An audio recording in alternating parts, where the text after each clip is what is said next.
Ladies and gentlemen, welcome to another edition of the Bird Calls. I'm your host, David Grubb, and I'm joined by Terry Kimble.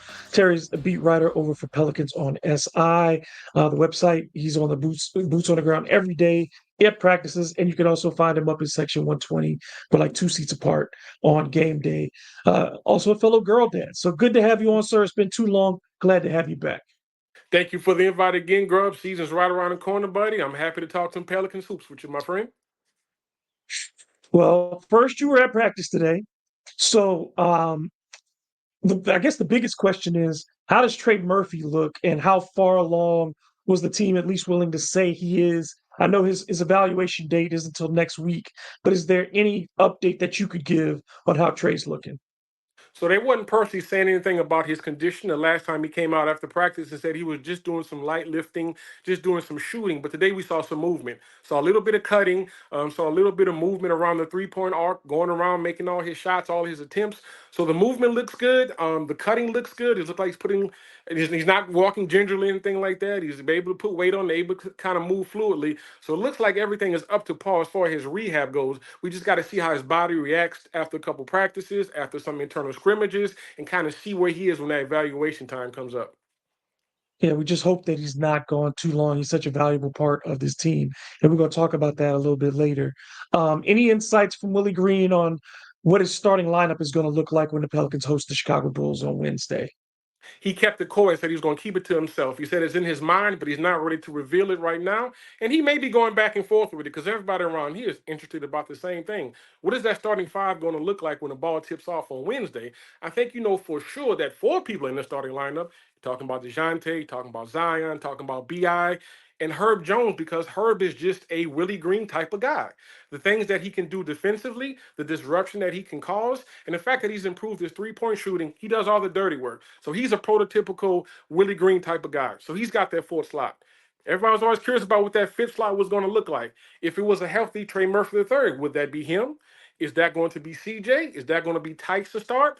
So it's really kind of up in the air as far as kind of what everybody expects to happen. We're going to find out soon enough, but that fifth spot is going to be everything that everyone's going to talk about up until the opening tip. One of the things that you asked really about personally today was the team's lack of intensity in the final game, um, and it was apparent that they were not ready to play or compete. The starters did not do a great job. The shooting has been poor for 2 games now. The defense, all the things that you want to see if you're going to play this small ball style, the things that they need to be successful. You got to see steals. You've got to see points in transition. You've got to score buckets in the paint because that means you're penetrating and or kicking out. They didn't make their threes. They didn't take a lot of threes. This team did not look like what it says it wants to be during the preseason. No doubt, and tell me if you agree with this, but I thought it was a misstep not to play Zion Williamson on Tuesday. Here it is that you've got your quintessential big three, him, DeJounte, and BI, and they've not played a second together in the preseason. Now, the talk before was going to be that, hey, we talked with BI. It was a kind of collaborative effort for him only to play the last game of the preseason against Houston, knowing that knowing that Trey Murphy is going to be out for the start of the season, why not have those three together, the nuclei of what your offense needs to be dynamic, to play together and see what that looks like? I mean, Zion, for all intents and purposes, said he was healthy. They said they would give him a rest day, but it was the final preseason game, and you don't play for another week. So I thought it was a mistake not playing him to see what those three look like on the court, because all the rage for the summer was, we got to attempt more three-point shots. 40 attempts per game is what we're aiming for, and BI may be a catalyst for that. We heard all through training camp, BI's do nothing but shooting three-pointers. He's not even going to the mid-range. I think he only attempted 3 on Tuesday. Everything else was the same old dribble, get to the mid-range, get to his spots. It was nothing that we saw differently from him Tuesday that we saw all of last season, because he averaged 3 attempts a game. So it was the exact same. So I thought, just from a chemistry and continuity standpoint, it was a misstep for them not to play against the Rockets, a team that took it seriously. I mean, they had their starters in well into the fourth quarter. I think Shingun almost played 30 minutes in that game. And a team that is constructed to give the Pelicans problems because of their size, because of their versatility. Shingun and Steven Adams and Jabari Smith, and even what Jalen Green can do getting into the teeth of the defense and really exposing the fact that the Pelicans don't really have shot blocking right now. I thought it was a misstep not to have who you going to see on Wednesday out there last Tuesday to see what that nucleus looks like. You only end up with 3 preseason games because your second one gets canceled. So you're Correct. one of the few teams in the league that only plays 3 games during the preseason. Hmm. Then, like you said, your last 2 opponents, you play against a veteran Miami Heat team that played its starters a good just set of minutes, and you allowed their bigs. If we want to talk about soft, Thomas Bryant looked like young Shaq Yeah. against the Pelicans front court. Yeah. Pelicans had no defense, were not hitting the boards. They were not protecting the paint. They did that again against Houston. Did not hit the boards, did not protect the paint. And so everything that they were supposed to do, and like you said, you don't have your starters together for a single minute. For your potential starters, even if Willie Green hasn't settled, you don't even get to put those 3 players on the floor, as you said. And you don't have Trey Murphy for whatever amount of time, whether it's 1 game, 5 games, 10 games, whatever. You don't have Trey Murphy. So you need to see for your coaches to adjust to see if what you're doing in practice is translating into game situations against teams that are bigger than the players that they're going up against in practice. The Yeah. front court are more experienced, more talented on both those teams that they saw in Yeah. game 2 and 3 than you're going to see in a lot of teams across this league. And you don't put your starters in for 5 minutes. You don't put your best 3 players on the floor for 5 minutes. Because what I saw, and I want to get your feedback on this, I saw a disjointed offense where everybody looked confused about their roles. They did what they're good at. Zion Williamson, when he had the ball in game 1, he did what he's really good at. He drove to the bucket, he scored, he created for a little bit for other folks. And DeJounte Murray had the ball, and he was able to get 7 assists against the Magic. CJ McCollum did what he did. He shot threes. Some of them went in. Everybody was doing what they normally do. Herb got 2 shots early, both of them from the corner, bang, bang. You know, he was doing what he do. Game 2 was pretty much the same. Zion going downhill. Herb didn't make his shots. CJ didn't make his shots. DeJounte didn't make shots. He made a couple from the mid range, but didn't make any threes in the preseason. And in game 3, like you said, it's not to, and people take this as picking on Brandon. No, we were advertised Hmm. that this was a different Brandon Ingram, that we were going to see a completely different player. Well, you don't allow that to even be a possibility if Zion's not on the floor with him, because you don't. Brandon got to do the things that Brandon's good at. Yeah. So it looks great if you think, yeah, that's him playing his game, but that's not what they're supposed to be doing this year. Yeah, 1,000% right with that. And like I said, I thought that was just a grave mistake not to let that happen. And these are 3 guys who like to operate around the same area anyway. They're in that painted area type of thing. Yeah, DeJounte did make 203 pointers last season, but that's not his game to freely do that like that. Now, you would hope at a guy like him, a lead guard, can kind of spurn BI a little bit, maybe in the way that Lonzo did, because that's when Ingram had his most attempts with the Pelicans. He had around 6 attempts when Lonzo was playing. Went to his All-Star game that year, most improved player. So you would think a lead guard like that would help him, but you can kind of see the same things happening with him getting back to his old ways by wanting to conscientiously get back to that mid post into that mid range every single time. So I thought that was a mistake from that standpoint. And like you mentioned, they didn't shoot well at all in any of the games. I think 30% was the best they shot from the 3 in all 3 games. And they were just grossly out rebounded, killed points in the paint. I think it was 60-36, if I'm not mistaken, in that Houston game. So we knew what the deficiencies were of this team coming to the season. There was nothing that they showed you in the preseason that gave you any type of hope or any type of thing to kind of hold your hat on to say, you know what, it may be okay. So like I said, I just think it was a mistake not playing Zion and having your 3 main guys who are going to start the season with, who you're going to rely on to try to get you off to a good start. Because I think that's going to be imperative for this team. Notwithstanding all of the vibes and weirdness and contract disputes and personal egos are going on, I think this team getting off to a good start is imperative for them to have any chance and any hopes of any type of competing in the Western Conference this year. Because to me, if game 3 was on the table for Zion to sit, if there was a game in the preseason that you wanted to sit Zion, once you were down to 3, again, you only played 3. Yeah. And this is, again, you made a major change to your lineup and you are missing an important piece, and you got fewer games. So to me, if there was any chance that Zion was going to miss a game, I already knew Brandon was out for games 1 and 2. Mhm. So if I'm going to hold Zion out, I'm holding Zion out of game 2, and he's playing in game 3 with Brandon. No doubt. No doubt. We need to So know what that looks like. Yeah. management is wrong here. Hmm. I question the players in this circumstance too, Hmm. because at some point you've got to take control of this and say, I got to play. Hmm. Like you're looking across the league, and I'm watching 40-year-old LeBron James play in the preseason. Yeah. I'm watching Anthony Davis. You can't tell me he doesn't have an injury history. He's out there playing in the preseason. Mhm. You know what I'm saying? So they're not supposed to be as good as the Pelicans are. They played the most preseason games out of anybody in the league. Right. And the Right. Pelicans are playing the fewest with a young team that is rarely on the floor together because of the injury, lack of continuity. It just seems to me you're hustling backwards with that.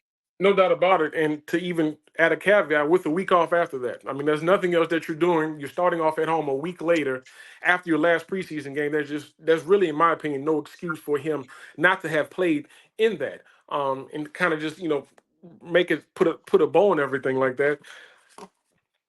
We saw some flashes for some guys who we want to see from. Jordan Hawkins did good. We want to see kind of what he would look like, what he can bring to the table. Meetsy looked good in spurts, especially with the starters in that third quarter. His rim running, and his ability to, force the defense to, respect the lob, set good screens, and just his activity is a good thing. But when it all comes down to it, all comes down to your stars and your best players. And on this team, that's DeJounte, that's Zion, and that's BI. If they're not going to get it done, this team's not going to go anywhere. You don't know if they can get it done because you haven't seen it yet. And I just think that was a gross misstep for that not to have happened on Tuesday night.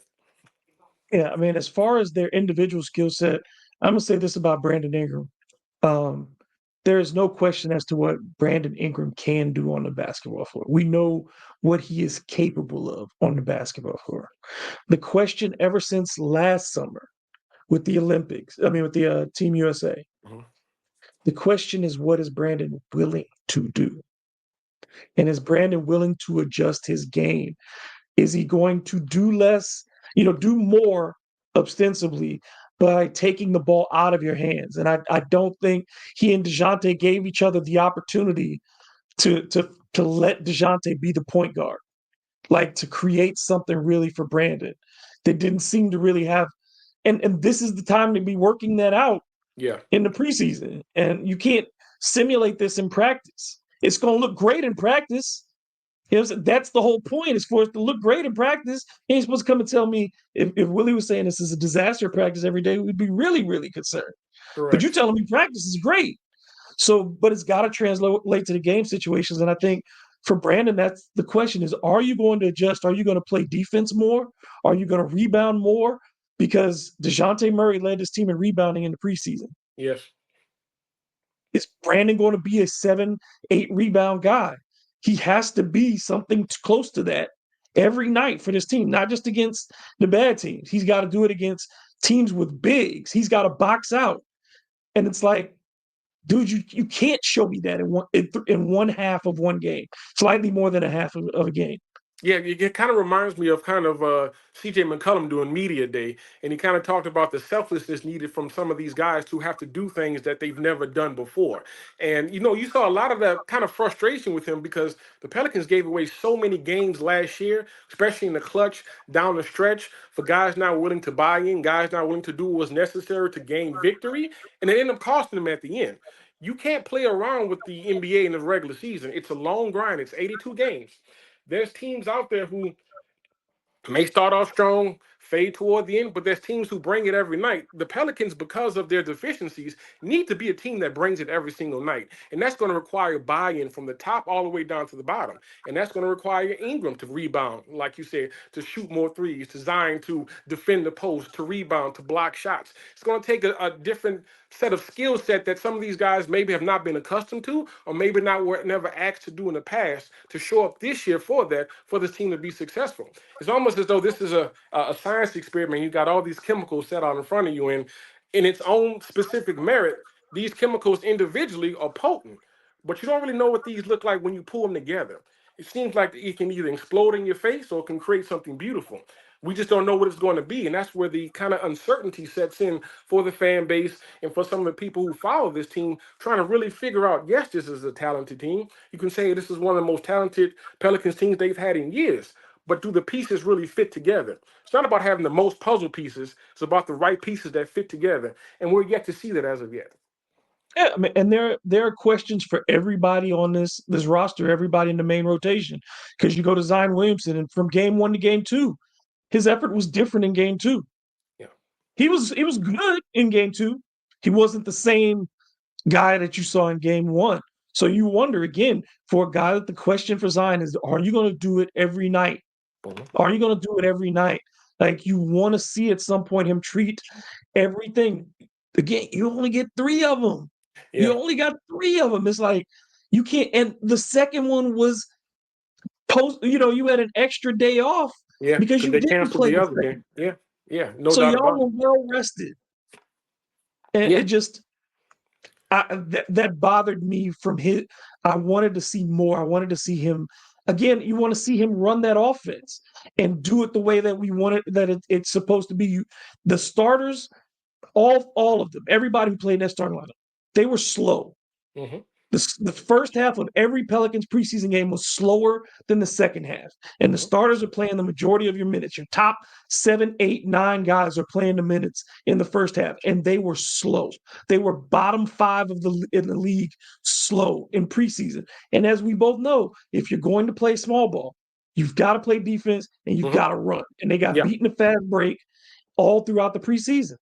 Yeah. And now that's going to be a recipe for disaster if those same type of tendencies continue to prevail itself during the regular season. And this is a time where you build those tendencies and you try to build those good habits, so to speak. But just like you can build good habits, you can fall into some old bad habits as well. And I just think that just not having the chemistry, continuity, and the time to see what that looks like on a court, to get film, to go against an actual opponent, not just yourself in practice, because it can always look good in practice, but going against a quality opponent who seemingly look like they want to be out there, and an opponent that will give you problems. And if you just look at this division, every team in this division is going to give the Pelicans problems because of their size, because of their length, and the things that they can do. The Pelicans not having the requisite time to actually put in the work to see what that looks like could backfire on them. And we'll see soon enough if that happens when the season opens up on Wednesday. Yeah, I think the defense is the biggest thing that gets hurt by this because you're putting a lot of pressure again on Herb Jones Mhm. and DeJounte Murray. And I think DeJounte, the issue with him defensively is going to be that he is really good against guards, but you can't get him playing up and down 3 and 4s. That he is not strong enough to deal with that. No, He no, gets he's not, not. and I think that you saw in the preseason. The other part was his shooting was really bad. Mhm. And I don't know if that's a function of the way the offense was flowing. Again, it did not look like it catered to him. There was not a lot of transition opportunities, a lot of catch and shoot. You didn't have anybody in the post to draw the defense, whether that was going to be Zion or someone else. There was nobody to draw the attention of the defense, so he didn't really get a lot of open looks, and the ones he didn't make. So it was Yes. like DeJounte did not look great. He didn't turn the ball over as much as some of the other guys, but he didn't look great in the preseason. Yeah, and you were just hoping that, I mean, the team in general shooting didn't look great at all in any three games. So you hopefully just chalking that up to you. Hopefully you had some good looks. You did knock them down. Hopefully when the season starts, that that continues to happen for you. That you actually do start knocking some shots down. But with Dejounte, you're hoping that having Herb there alleviates some of the defensive burden that he would have to try to guard a number one guy and try to initiate offense on the other side. So you want him to kind of be fresher during those fourth quarters, during those clutch situations, for him to make those right decisions offensively and not have to carry the burden of having to guarding the best perimeter guy on the other side. But with the way the lineup looks and the deficiencies they have with length, everybody's going to have to guard all the time at some point anyway. So they really need to ingrain into their mind that kind of workman-like mentality to be able to do that. It's not going to be like we'll let Herb take care of that, because it's all five guys have to be in one accord. They have to communicate. They've got to rotate. They've got to get down probably going to be a lot of double teams because of the lack of size. So that means that rotations are going to be key. Communication is going to be key. They have to be on the same page, and you shouldn't want to flirt with that when the season starts. Those should be some things that you have implemented beforehand in the preseason, in the training camps, so everybody can get on the same page and on one accord. Here's where I have a concern, and I want to hear your thought about this. There is a strong case for starting CJ McCollum and a strong case not to start him. The case for is that he's the only shooter you've got right Yeah. now. Mm-hmm. That's the only one you got Mm-hmm. in your starting lineup if he plays. If you take him out, you got no shooting in your starting lineup. You're counting on DeJounte to be your volume 3-point shooter in that group. Because I'm not betting that Brandon's going to go to 8 attempts. I'm Yeah. not doing it. Yeah. So I'm counting on DeJounte in my starting lineup to be my 3-point shooter. Because Herb is not going to get those shots. Yeah. Yeah. There's If no I don't world. start. Yeah, there's no world in which a healthy Zion Williamson does not have a shooter in the starting lineup, whether that's CJ or whether that's Trey. It's paramount that that happens. He has to have one of those guys in the starting lineup with him. Now, Trey being sidelined for the beginning of the season, probably will see CJ get that, and it's up for debate whether or not CJ goes to the six-man role once Trey returns healthy. But it's necessary to have a shooter alongside Zion at all times starting. I think CJ has earned the right to start beginning of the year. He's a veteran. He's a guy who completely transformed his shot profile last season into more of that catch and shoot guy, to more of a guy who was off the ball a little bit more. Franchise record for 3-point shooting, and like he candidly said, like I've got to take these threes because somebody has to, and he was able to step into that role. So he's got a little cachet with that, but like I said, with Trey sideline to start the year, you don't know how long that's going to be. You know, hamstrings are a finicky thing. You hopefully it's not too long for that. But until he comes back, CJ needs to be in that starting lineup. When Trey comes back, I think Trey needs to be there because you've got a lack of size. And if you have a Daniel Tyson there, you can't have a 6'4" CJ McCollum in there. You got to have another 6'10", 6'11" guy because you are just devoid of height on this team. And Trey kind of said that, hey, he bulked up for a reason this offseason, and that was to bang down low with the bigs. That was to rebound. That was to defend down low. So he kind of knew beforehand what his role was going to be, and I think the team prepped him for that. So I think you'll see that once he gets back healthy. But to start the year, I think CJ has to start and he has to play because, like you said, you have no other shooting on the court with Zion Williamson, and that's a no-no. You just can't have that on this team the way it's presently constructed. Here's another reason to start CJ. I cannot have my top 3 reserves be CJ, Hawk, and Jose. No, yeah, Can't do that. yeah, I'm bringing in 3 players under 6'5" yeah, yeah, as my top 3 reserves. And likely, and even Javante, 6'4". yeah, Like my top 4 players on the perimeter on my bench are all 6'5" and smaller. yeah, yeah. That can't happen. That's not sustainable for any type of success in the NBA. So, yeah, from that standpoint, because of his shooting ability and because you're going to need not to have him come off the bench because of him only being 6'4", then I see him starting when the year starts, and then when Trey comes back, them kind of making that kind of rotation, that kind of replacement to get CJ to be a six man off the bench at some point. Jordan Hawkins, I think, had the most impressive preseason of any Pelicans player.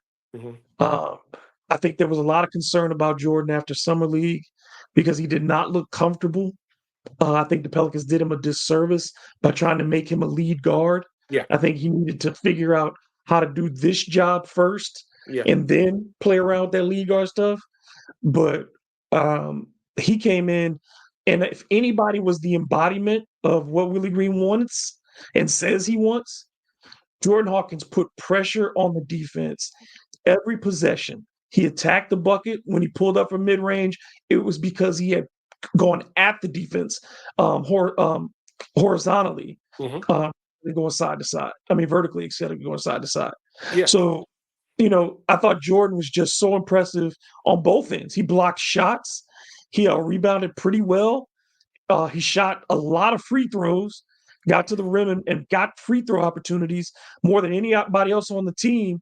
And he's the one guy who made his shots at a high rate. Yeah, no So doubt about it. And like you kind of mentioned that summer league, I mean, he led the team in turnovers during the summer league. But like you said, it was because he was just not in a position to succeed. Him dribbling the ball up court and trying to initiate offense is not his gig. And he should never have been asked to do that. And you saw him struggle mightily with that, trying to take players off the dribble, trying to initiate the offense. That's not what he does best. I was more impressed about what I saw off the ball, some of the motion and movement that he had, getting open space when initially the shot wasn't there, him running around on court and just creating more havoc and putting more pressure on the defense to either open something up for himself or somebody else. So I think he had a great preseason. I know he said today that he's been working hard in the summer. I think Griff highlighted during media day that he was one of the three kind of outstanding people who worked the hardest this summer as far as being a gym rat. And need to see that from him because it was such an up and down season from him last year. You kind of wonder where his mindset was going to be.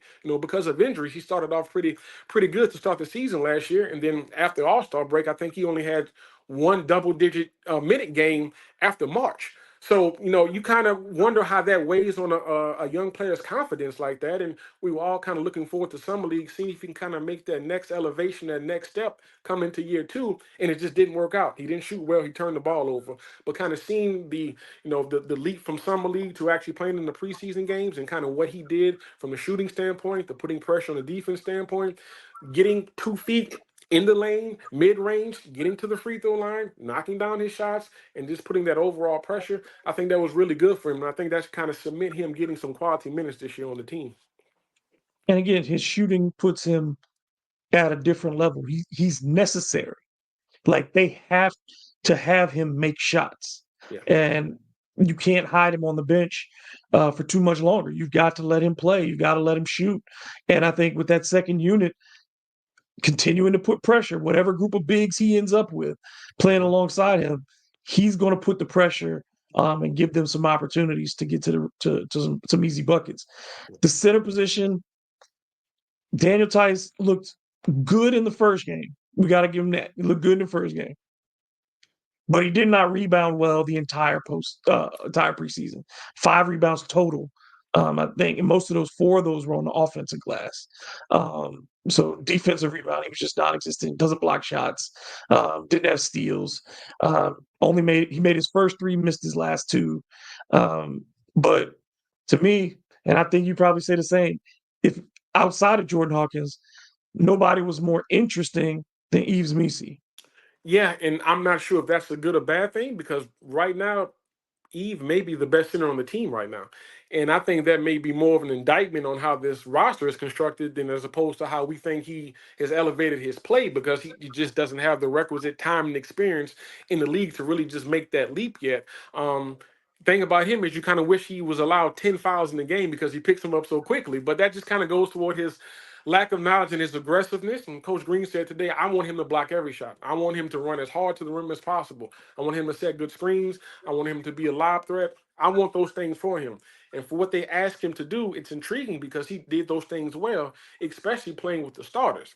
Now, how that's going to look with different type of lineups in the game, whether or not they have him, playing, more polished centers and bigs in the league, how he's going to hold up defensively on that kind of remains to be seen. But I guess he's the most intriguing person outside of Hawk who had one of those preseasons that says, you know what? I can kind of see the progression in him. I can kind of see what they're looking for him. It's going to be interesting to see how many minutes he gets, how much he plays, and then what type of impact he can have on a game in and game out basis.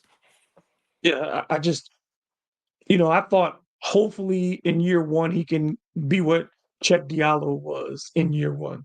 Mhm. And Czech was a guy again, didn't have a lot of experience, but always played with energy, played even bigger than he was. Czech was closer to 6'9" than Yeah, 7 foot.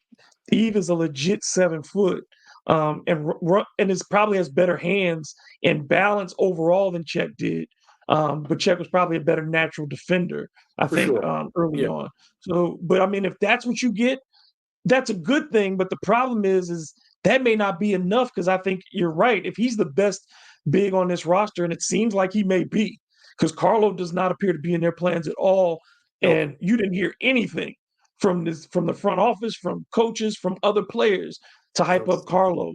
Like, I just think he must have been non-existent in practice. Yeah, I think 8 minutes the first game, which was a minute less than Jalen Crutcher, and they cut him the next game. And then he didn't play at all versus Miami, or in the game versus Houston. No one said anything about him having an injury, and there was just radio silence as far as what they expected or projected for him to do in the preseason. So he doesn't appear to be in any of their plans moving forward. So that kind of put Eve out there as a guy who's going to get minutes, that's going to get playing time. They're going to put him some in with the starters. They liked what he did on Tuesday in that third quarter. And I think that's somebody who they have high hopes for, and they're hoping he can kind of grasp things quickly because it's going to be a trial by fire for him when he is on the court against those most experienced and more polished big men in the league. I mean, like, I don't know why anybody expected that Daniel Tice, like, to say it with a straight face that you expected him to be the starting center on this team. They didn't expect that when they signed him. They didn't No, expect he's not somebody who's played more than 50 games in a season on a regular basis. Like, this is not someone you can count on a game. He doesn't look the part. no, With Eve, at least he looks the part. He's raw. He will foul out quickly. But whatever he's given you, he looks the part of a center. Does he develop? We don't know. And like you said, I hate this for him that he's gonna have to get this really quickly.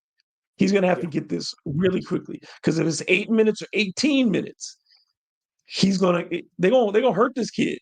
Yeah, and it's going to be by necessity because they need it. They have no one else. And when there's no one else to run to, you've got to be the guy right there to stand in the middle and take the punches. See if he can get up off the mat a few times because he's going to get knocked down. He's going to get pushed around. He's going to collect his fouls. He's going to make mistakes as a rookie. He's going to get thrown to the fire, like he said. He's going to see how much he gets burned and how quickly he can adapt to this NBA, this bigger NBA that it seems like all other teams are getting taller and bigger, and the Pelicans are kind of reversing and going the other way. So, kind of he's going to kind of be left out there on the island by himself a lot of times because of just how the roster looks right now. And it probably wasn't expected to be this. A lot of people thought a move would be made for Brandon. They would get some other height, some other size in the deal. It just never manifested itself. So kind of here we are right now, and he's going to be the one to have to, brunt the burden of that this upcoming season until some help does arrive. We go into this, and I think my concern always with the Pelicans is that they are slow starters. Mhm. They have had to chase their way back into the playoffs, or at least the play in all 3 seasons under Willie Green. Mhm. You won 36 the first year. It's not great. And you won 42 the second year, and you lose in the play in. And then last year again, had to get hot down the stretch. Had to play some really impressive basketball just to give yourself a chance again after you had a long losing spell. So I look at this, and everybody keeps saying the Pelicans have a really soft 10-game schedule, and I just want to run through this with you real quick. Yeah, let's go ahead. Chicago, Pels 0-2 against the Bulls last Yeah, season. yeah, CJ talked about it, and that was without Lonzo Ball, who looked pretty good yeah, in his no doubt. debut, and Zach LaVine wasn't around. Yeah, So, and this is a team that also has a veteran big in Vucevic yep. who can score. So I And they think have that is not an easy game. And they have Pelican killer Kobe White on the team still. So, and which who always gives the Pelicans buckets and troubles every time they play them. So, no, because of the Pelican situation, there are no easy games for them because of their deficiency. Any team that has a serviceable big, has any type of size, are going to give the Pelicans issues, and it's going to be a problem for them. So, yeah, but you can continue on the schedule. It's going to keep kind of presenting itself with the same type of scenario, game in and game out. 2 games in Portland. Of course, the Pelicans have won 6 in a row against the Blazers, 5 in a row in Portland. Mhm. But you're talking about DeAndre Ayton, who has always had success. When he's focused, he's had a For lot of sure. success against the Pelicans. For sure, no doubt about that. And that's going to be back to back games. Again, you want to look at that as winnable games, but it's going to have to be a focused, concerted effort to get those type of games. You would kind of wish that you might be playing Portland in maybe March or April when they're already out of it, but playing them early in the season on the road like that, you'll probably get some fire out of them. You'll probably get a good focused effort from them. So you're going to have to bring your A games and games like that to beat teams that you should be better than on paper, but because they still may have hope because the season just started, you're going to have to play them tough and you're going to have to play them to the nose. And you won't be able to have the wiggle room that you would if you maybe play that team in March and April when they're mentally out of it. If they're going to be focused and engaged, you're going to have to bring it those 2 nights. And you go to Golden State, you got a back-to-back there that Mhm. you'll be playing your fourth and fifth games in 8 days Yeah, with a team that is not deep. yeah, And you may have to, you're traveling. 4 games, 5 games, 8 days, and 2 of them are in Golden State, Yeah. which is notoriously not an easy place to play.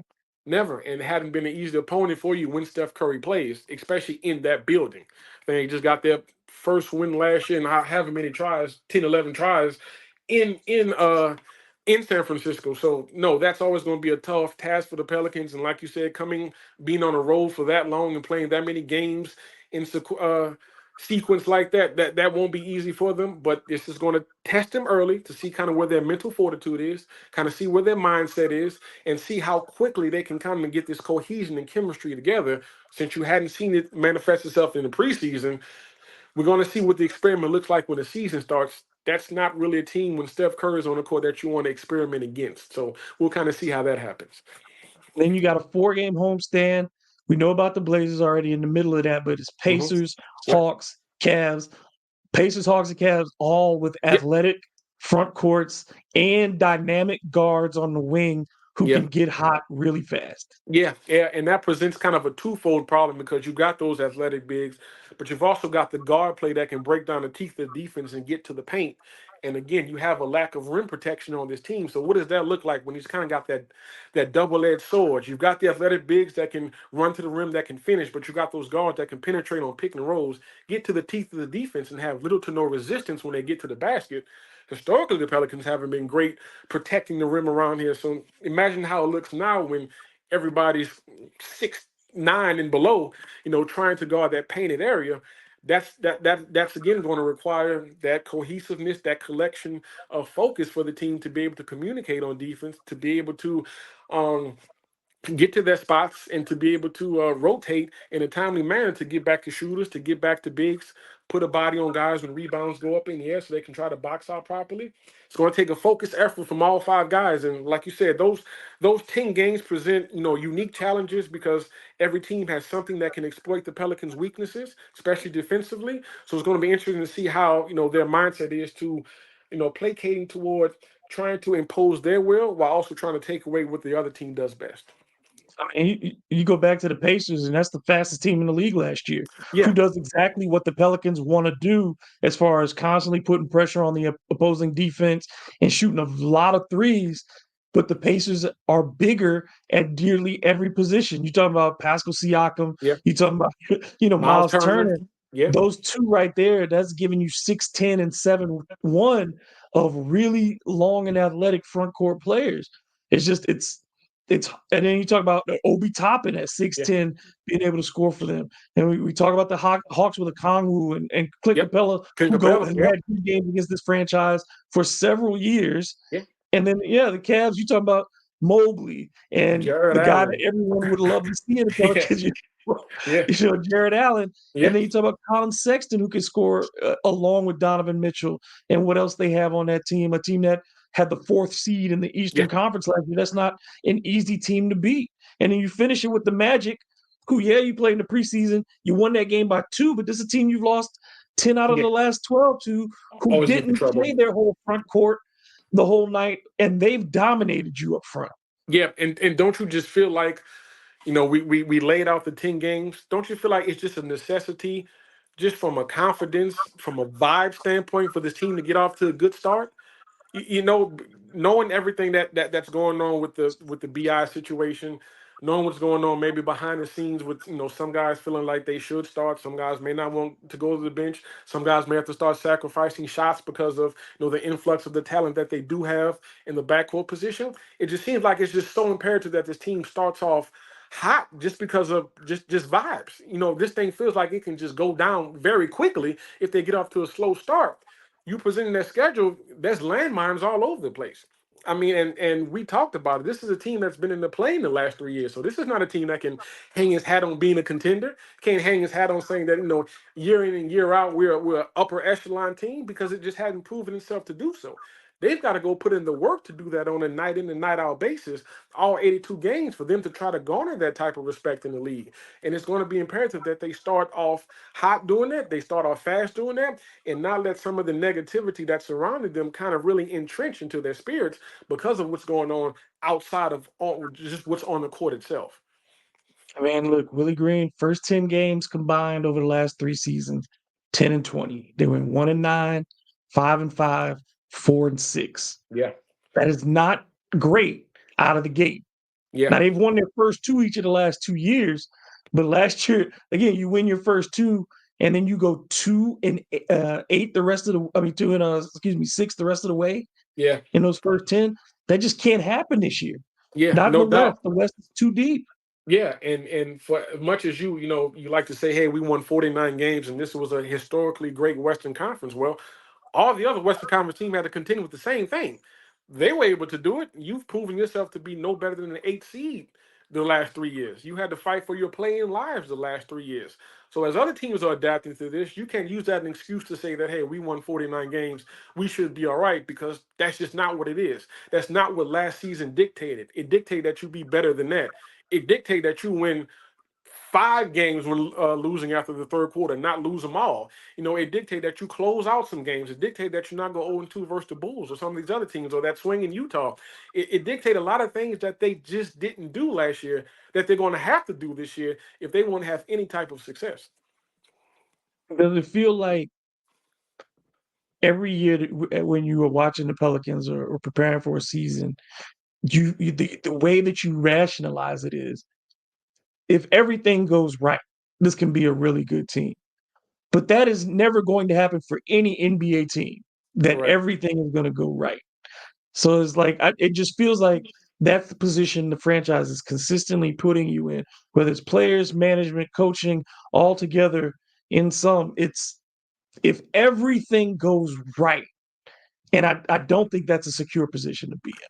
It can't be. And for much as we just talked about some of the negative things that happen with the clutch game situations and not being able to adapt in certain situations, health relatively went well for the Pelicans last year. Zion played 70 games, the most of his career. Bi played the second most games ever in his career, the most since his rookie season. And you still were in a winner take all game versus Sacramento Kings to try to get the 8th seed in the play-in tournament. So just hanging your hat on, if everything goes right, so much went well from health and some other factors last season that this is going to have to be more than just wishing and hoping. It's going to have to be proving and showing. And until they do that, it's up in the air whether or not they can. Should be a lot of uncertainty surrounding that. I'm kind of bullish on what I kind of predict for them this year. I'm not as high on everybody else saying that, hey, we've got 4 20-point scores. Everything should be all good. Well, there's only one basketball. And you have a lot of guys who can do a lot of things, but you have a lot of guys who do the same things. And that's going to be a problem so far on this team, seeing which guys will want to step up and get out of their comfort zone to do things that are going to be necessary for the team, because by necessity, they don't have the height, they don't have the size, they don't have the rebounding, they don't have the shot blocking capabilities.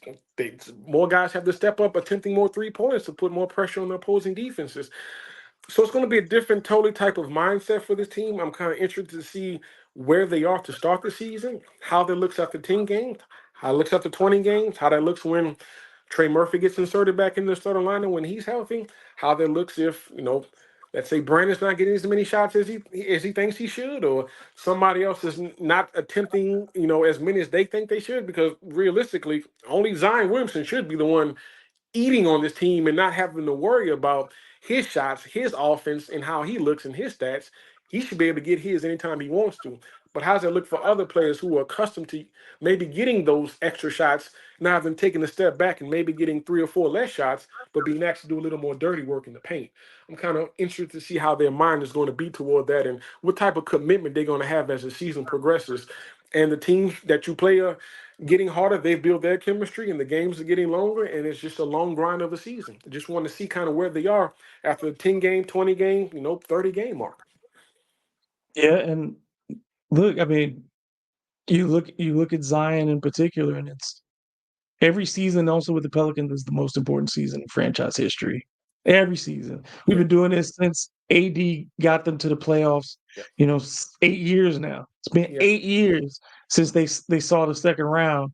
And, it's just it's every season feels the same. And I think for Willie Green, that's his challenge is to break that feeling Mhm. because he can't get off with too slow of a start.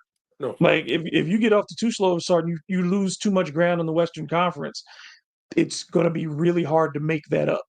And other teams will be making their moves as well and they have more pieces to move than the Pelicans because we have to remember you can either make home run deals for Brandon or CJ, or you can make really small, insignificant deals because nobody in your bench makes any money. Correct. Correct. So you can't trade any of the. There's no attractive asset on the bench that's Yeah. going to give anybody either free agency or salary relief, Yeah. and it doesn't help.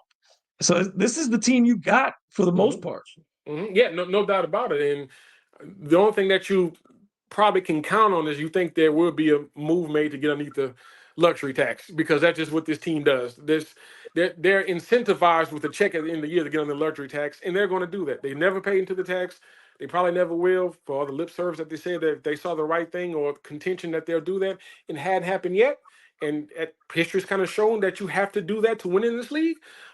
Think I saw a stat where 13 of the last 17 NBA champions have paid into luxury tax the year that they won the championship. The Pelicans have never done that. And like I said, they're incentivized not to do that with a check at the end of the year. And, we feel like they're going to find a way to make a salary dump at some point to duck underneath that tax. So, like you said, unless some major shakeup happens with Brandon, this is going to be the team that you're going to have. And so it's going to be imperative that Willie Green kind of get out of his old ways. And, I wouldn't say it's so much stubbornness as opposed to it's just predictability with him a lot. He's just such a very predictable person. And for the last few years, he may have had, some anchors in place to be a little more predictable because you had a Jonas Valanciunas who played 82 games last year, was your best defensive rebounder, was going to do what he could do, despite maybe his athletic limitations. He was going to play hard and he's going to be available. You had a veteran like Larry Nance Jr., who's been in the league a while, a savvy guy, can defend, kind of be that small ball type of guy, get down and dirty. You had a Dyson Daniels who was probably an elite guard rebounder on the team. Those guys are gone now. So it's going to be on Willie to really look at this thing and says, you know what, I don't have a lot of the fall safes that I had last year with the Jonas and with the Larry. What am I going to do differently to generate jumpstart in offense? What am I going to do differently to try to maintain some type of semblance of a good defense? Because the team finished number 6 the last 2 years in defense. Don't see that happening this year because of their deficiencies. But how can we make this thing, at least average or above average here? Like, what do we need to do that? It's going to be imperative that really kind of let go some of the predictable tendencies that he has and be a little more creative for this team because they're going to need and want that for them to be successful this year. I think for them, the goal has to be a top 15 defense Average, yeah, and be a top 5 offense. yeah, Like yeah, that's the only way this works. yeah, Like my thought, and I think, I saw, y'all did stat predictions for the team's wins this year. yeah. Mine is 43 to 45. That's where I I see had them 45. Yeah. this year. Yep, I had 45, and we'll see how that looks at the end of the year. Whether or not that's playing tournament worthy to be between that 7 and 10, but until they prove otherwise, I just can't see how you can look at this roster, look at the deficiencies they have, look at historical data on some of the unwillingness they have to be more creative, to shoot more threes, and to open up the offense more. And can say that, hey, you know what, this is a 50-win team, and what this Western Conference and even your division can present on a night in and night out basis. I just think that's kind of fool's gold to just say that, hey, we can have 49 wins, incorporate this player, and then boom, we're 50 and beyond. That's just not how things work like that. Not in the NBA, not at this level. When everybody's proficient in what they do. These are all professionals. These are all coaches that get paid. These are players that get paid. These are front offices that look to put the best product on the court by having pieces that fit together. We don't really know if these pieces fit together. From what we see from Bi and Zion, they don't historically, and they haven't. And we haven't even seen that up to the highest of levels because they never played a playoff game together. But just looking at the regular season, they don't fit together. So how could you expect adding somebody in who kind of does a lot of the same things that those two guys do from how they like to operate and say that, hey, when we get to the playoffs, even though we've never done this before, had success, we'll be okay. I just think that's not sustainable for you to actually have that type of mindset and thinking when it comes to that. So I'm like you. I had 45 and 37 as my prediction for them coming up this season. And I just don't see anything that's going to change my mind unless I'm just totally missing something that I'm just not seeing right now through how this team looks and how they look through the first 3 preseason games, how they look in practice, and just what the vibe around the team is so far. I think too, another thing that could could dramatically shake up the Pelicans is what happens around the league. Willie Green is picked to be the second favorite of coaches to get fired. Yeah. Like Billy Donovan is the only coach that has better odds of getting fired than Willie Green this season. And the only reason I say that is like we saw James Borrego go and take some interviews during the Mhm. offseason. He didn't get Yep. jobs, but he took interviews. He is an offensive mind. Mhm. He's and has had some success in as an assistant and as a head coach in implementing his offenses. That has not happened with the Pelicans. I think if somebody loses their job in the right city and they come sniffing around Borrego, I think in order to keep Borrego, I think it's possible that the Pelicans front office would move Willie out and say, we're going to move you over a chair. Because if you're going to bet on Willie, who only has 2 years left on his contract, it's not like you've made a huge financial commitment or time commitment to Right. him. And if this offense is not working, and you know you've got to keep one of these two guys, you got to Brandon's got to stay or Zion's got to stay, and Trey, you got to figure this thing out with him, and CJ, they want shots. The only way you can get attractive deals in return for them is if they're all making shots. And I think that would be the only impetus that could make, because the Pelicans are not likely to fire their coach during the season. That's Right. not who this franchise has been. Yeah. But I think if somebody comes sniffing around Borrego and the Pelicans think they could lose him in season, I think they would move him up. Yeah, and he's made no bones about it. Willie said himself that that's something that he wants. Borrego wants to be a head coach, and I mean, why not? There's only a handful of them in the league anyway. So like, you want to be the guy in charge, the one calling the shots. And like you said, he went and did his interviews. It didn't work out for him. But if an opportunity presented himself, he'd be the first one to go. So as the Pelicans, and knowing that this is firmly entrenched as Zion Williams' team. It may not have to have been said in the past, but everybody knows that now. This is Zion's team. Any moves you make, anything that you do, has to be with him in consideration in mind to build the requisite pieces around him for him to be happy and for the team to be successful. If that means going to a more offensive mindset, then that's going to be where Borrego comes in, because that's his cup of tea right there. He's an offensive guy, and that means moving on from Willie. Then maybe that means that has to be done, because Willie hadn't shown you anything earth-shattering to say, "Oh my God, we have to keep this guy." I mean, he's been there 3 years. It's nice that he's increased his win total every single year, but you've been no better than eighth seed in the West in any year. The middle second year, you didn't even make the playoffs because you got knocked out in the play-in tournament. So you could say that, hey, we tried this Willie Green thing. He was a rookie head coach. He came in, he was able to stabilize the unit, but now we need somebody to take that to the next level. If you feel like Borrego is that guy, especially if you want to focus on offensively, then the move would be to move on from Willie and to bump him up to the top spot. We'll see what happens. I'm sure it'll be interesting next Wednesday when we are both at the Smoothie King Center to see the season opener. I just want this team to get healthy fast because whatever our observations are, they're from the most informed place they can be. So I'd love to have more information. Give me more players. Give me healthy players. Let's Yeah, see Trey Murphy with this group and see what happens. I would love to be proven wrong. yeah. If they win 55 games with this, hey, that's a great year for me and you. For sure, no doubt about it. That's excitement from the fan base. That's excitement for us and getting our message out there to everybody like that. I mean, that's a great thing.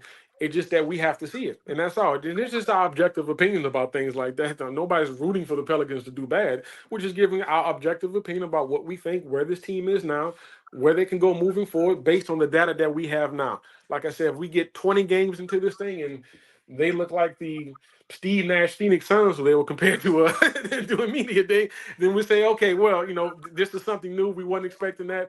We've got the data that we need. But until that happens, we're just going based on what we know right now. All right, brother. Please tell the folks how they can keep up with you and your work each and every day. No doubt about it. You can follow me on Twitter, TK_Nola, and you can see all my work on New Orleans Pelicans on SI.com.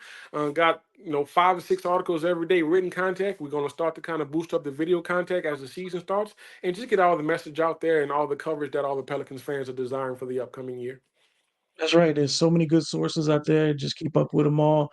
There's always an angle that one hasn't thought of that the other one is working on. So check him out whenever you can. All right. Until the next time, for Terry Kimble, I am David Grubb, and this has been the Bird Calls. In the words of my friend Preston Ellis, let's go Pels.